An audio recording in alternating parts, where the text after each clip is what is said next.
चलो आज हम लोग सबसे पहले मैथ में देखेंगे डिजिट। कोई भी मैथ का शुरुआत जो है अंकों से होता है। मैथ का शुरुआत अंकों से होता है, इसीलिए हम लोग सबसे पहले क्या देखेंगे? डिजिट यानी अंक। क्या देखेंगे? अंक।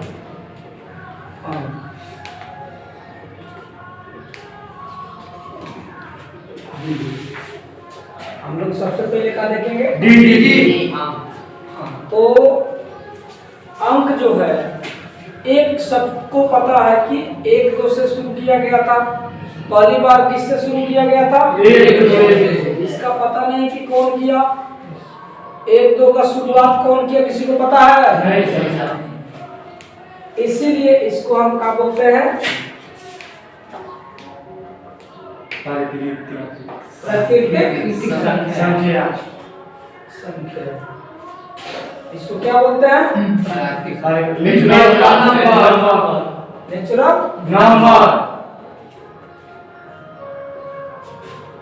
नंबर। क्या बोलते हैं? Natural number. इस किसी को पता नहीं कि इस संख्या कब बना, ठीक, और कैसे इसका विकास हुआ। तो सबसे पहला चीज है कि मतलब ऐसे ही लोग मतलब पहले गणना में इसका प्रयोग करते थे। मैथ के कैलकुलेशन में इसका प्रयोग किया जाता था। किसी को पता नहीं था कि आया कहां से, इसीलिए इसका नाम क्या रखा गया? क्या नाम रखा गया? प्राकृतिक संख्या। और प्राकृतिक संख्या जो है 1 से 9 तक ही चला। एक जो प्राकृतिक संख्या है कहां से कहां तक चला? 1 से 9 तक।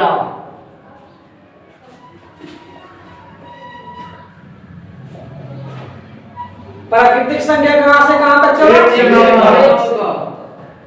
ये लोग जैसे देखो हम लोग जो बनाते हैं एक भाग में कई को रखते हैं? 10 को। ऐसे बंडल कुछ करके लगाते हैं। तो उसी प्रकार से ये लोग क्या करता था? 9 तक बंडल करता होगा। उसके बाद में किसी को पता नहीं कि कौन खोजा, इसीलिए इसका नाम हम लोग क्या रखे हैं? प्राकृतिक संख्या। क्या नाम है इसका? प्राकृतिक संख्या।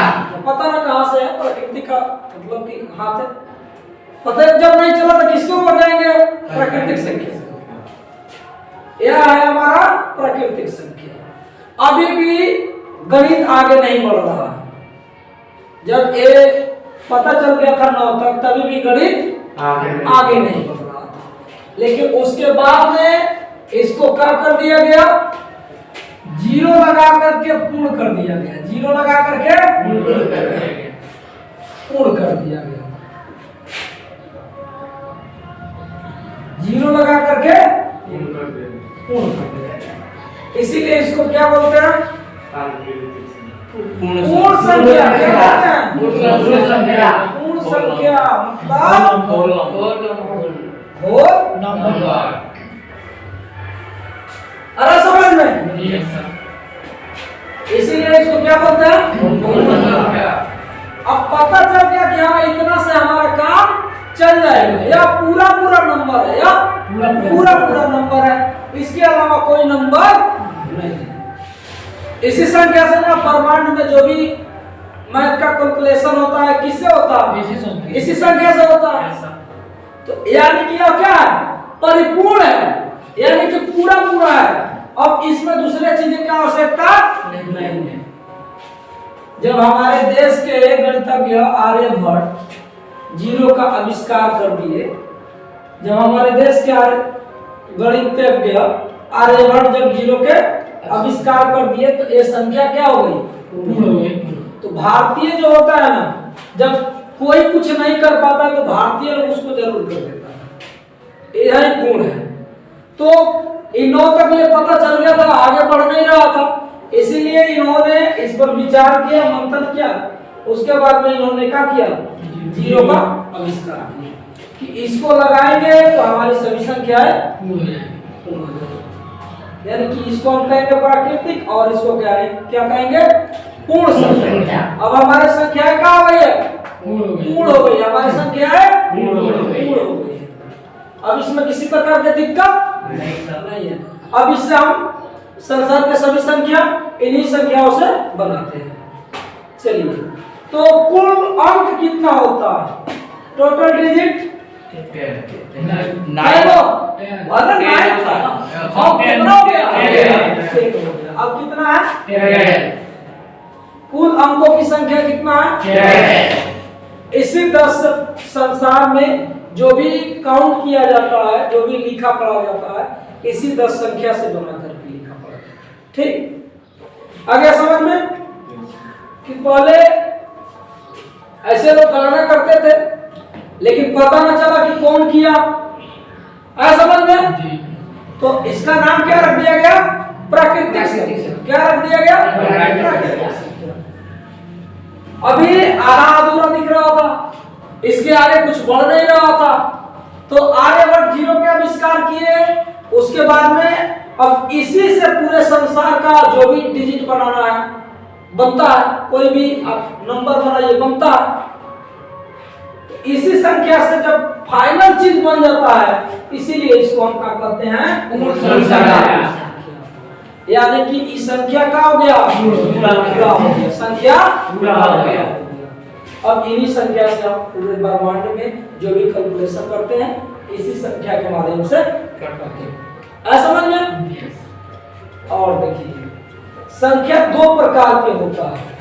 संख्या 2 प्रकार के होता है। संख्या ये कितने प्रकार का होता है? 2 प्रकार का।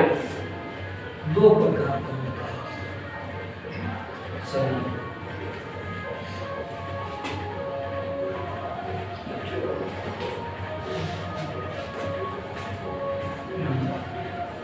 संख्या क्या है? 2 प्रकार के होता है। एक क्या है? वास्तविक। जो रियलिटी है उसको ना लेंगे।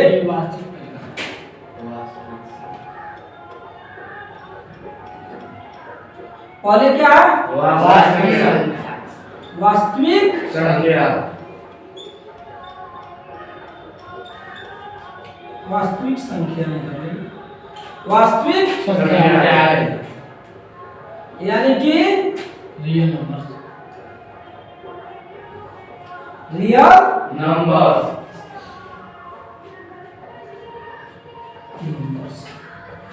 वास्तविक संख्या क्या है? वैसी संख्या जिन्हें हमें अपने जो किसी चीज का गणना करते हैं, उसमें जो प्रयोग करते हैं संख्याओं को, उन्हें वास्तविक संख्या कहेंगे। कि हम अपने गणना में जिन अंकों का प्रयोग करते हैं, जिन अंकों का प्रयोग करते हैं या जिन संख्याओं का प्रयोग करते हैं, उसको वास्तविक। और जिन चीजों का हम लोग अपने जीवन में प्रयोग नहीं करते हैं, उसको क्या कहते हैं? क्या कहते हैं?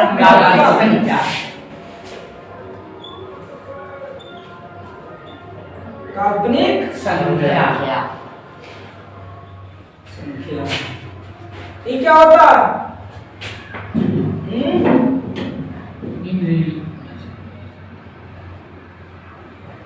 Imaginary numbers.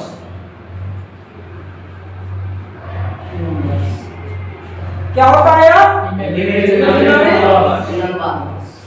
इसमें प्रॉब्लम नहीं है। चलिए देखिए, जो वास्तविक संख्या है, जिसे हम अपने जीवन में किसी भी चीज के गणना करने के लिए प्रयोग करते हैं, चाहे 0 ले लो, 5 ले लो, 9 ले लो, 2 ले लो, रूट में 4 ले लो, रूट में 3 ले लो, रूट में जो भी आपको लेना है सब ले लो, दिक्कत नहीं है।